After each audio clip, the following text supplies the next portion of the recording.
Hello everyone, welcome to infinity. Let's go. यहाँ पे देखिए, यहाँ पे हमें दो वर्ड्स दिए गए हैं, ऑलरेडी एंड ऑलरेडी।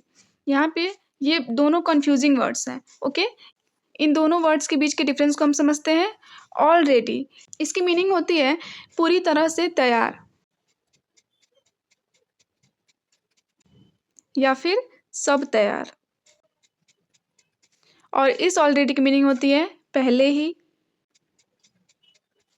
इन दोनों के बीच के डिफरेंस को हम ऐसे समझते हैं। पहले तो ध्यान दीजिए, ये ऑलरेडी ये दो वर्ड से मिलके बना है और ये ऑलरेडी बस एक ही वर्ड है। ठीक, पहले तो इससे हम याद रख सकते हैं इनके बीच के डिफरेंस को। दूसरा, यहाँ पे देखिए, ऑलरेडी का मतलब होता है कि कंप्लीटली प्रिपेयर्ड, इम्फेसाइजिंग प्रिपेयर्डनेस। ये तैयार रहने की तत्परता को दर्शाता है। इस ऑलरेडी की मीनिंग होती है बिफोर नाउ या फिर बाय दिस टाइम। ऐसे समझ सकते हैं, something has happened before a particular time. जैसे कोई मीटिंग है, सपोज 9 बजे ख़त्म होने वाली थी, लेकिन वो 8:50 पे ही ख़त्म हो गई। ओके, तो उस वहाँ पे हम कह सकते हैं कि वो जो मीटिंग थी वो पहले ही ख़त्म हो चुकी है। यानी कि वो ख़त्म तो 9 बजे होनी थी, लेकिन वो 8:50 पे 10 मिनट पहले ही ख़त्म हो गई, तो वहाँ ऑलरेडी का यूज करेंगे। ओके, और यहाँ पे लिखा है ऑलरेडी। यहाँ पे जैसे हमें मार्केट जाना है, तो हम ऐसा कर सकते हैं कि we are all ready to go to market. Okay, या फिर हमें कोई गेम खेलना है, तो उस जब हम पूरी तरह से तैयार हो जाएंगे तो हम क्या बोलेंगे कि we are all ready to play this game. Okay, already जो है वो तैयार रहना इससे संबंधित है, और ऑलरेडी ये टाइम से संबंधित है। ओके, कि कोई चीज़ होनी थी लेकिन वो टाइम से पहले ही हो गई। बाई 10 o'clock होनी थी लेकिन वो बाई 9 o'clock ही हो गई, तो वहाँ से भी हम समझ सकते हैं। ओके, दोनों के बीच के डिफरेंस को हम आगे एग्जाम्पल से समझते हैं, बेहतर समझ आएगा। यहाँ देखिए, पहला एग्जाम्पल दिया गया है, a meal is all ready for serving. खाना सर्व करने के लिए बिल्कुल तैयार है। तो यहाँ पे देखिए, ऑल रेडी का सेंस कहा जाता है पूरी तरह से तैयार है।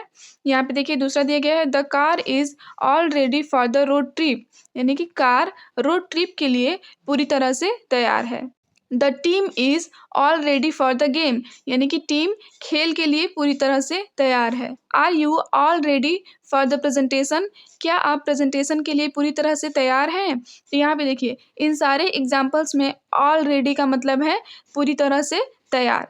ठीक, यहाँ पे देखिए दिया गया है, सी हैज़ ऑलरेडी ईटन डिनर। यानी कि वो पहले ही डिनर कर चुकी है। I have already finished my homework. मैंने अपना होमवर्क पहले ही पूरा कर लिया है। The train has already departed. Train पहले ही रवाना हो चुकी है।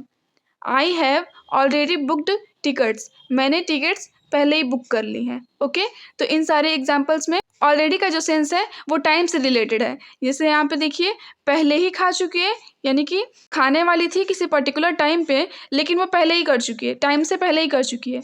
ट्रेन है, सपोज कीजिए कि वो 10 बजे रवाना होने वाली थी, लेकिन वो पहले ही रवाना हो चुकी है, 9:50 पे ही रवाना हो चुकी है। ओके, ऐसे ही यहाँ पे टिकट्स हैं, कल बुक करनी थी लेकिन आज ही बुक कर ली गई हैं, तो यहाँ पे भी टाइम से पहले ही बुक कर ली गई हैं। होमवर्क है, शाम को फिनिश करना था सपोज कीजिए, लेकिन दोपहर में ही फिनिश कर लिया गया है। तो यहाँ पे इन सारे एग्जाम्पल्स का जो सेंस है वो टाइम से रिलेटेड है। तो यहाँ पे इन सब में ऑलरेडी का मतलब होता है पहले ही। यहाँ पे देखिए, इन सारे एग्जाम्पल्स में हमें रेडीनेस, प्रिपेयर्डनेस, इन सबको दर्शाया जा रहा है। जैसे कि all ready for the presentation, कोई प्रेजेंटेशन है उसे हमें प्रेजेंट करना है, तो उसके लिए वो पहले ही पूछा जा रहा है कि आप प्रेजेंटेशन करने के लिए पूरी तरह से तैयार हैं। ऐसे ही अगर कोई फॉर्म सबमिट करना होता है या फिर कोई डॉक्यूमेंट सबमिट करना होता है, तो वहाँ पे भी जब वो डॉक्यूमेंट पूरी तरह से कंप्लीट हो जाता है तब हम उसे सबमिट कर देते हैं। तो वहाँ पे भी ये एग्जाम्पल हो सकता है कि the documents are all ready for submission. यानी कि जो डॉक्यूमेंट्स हैं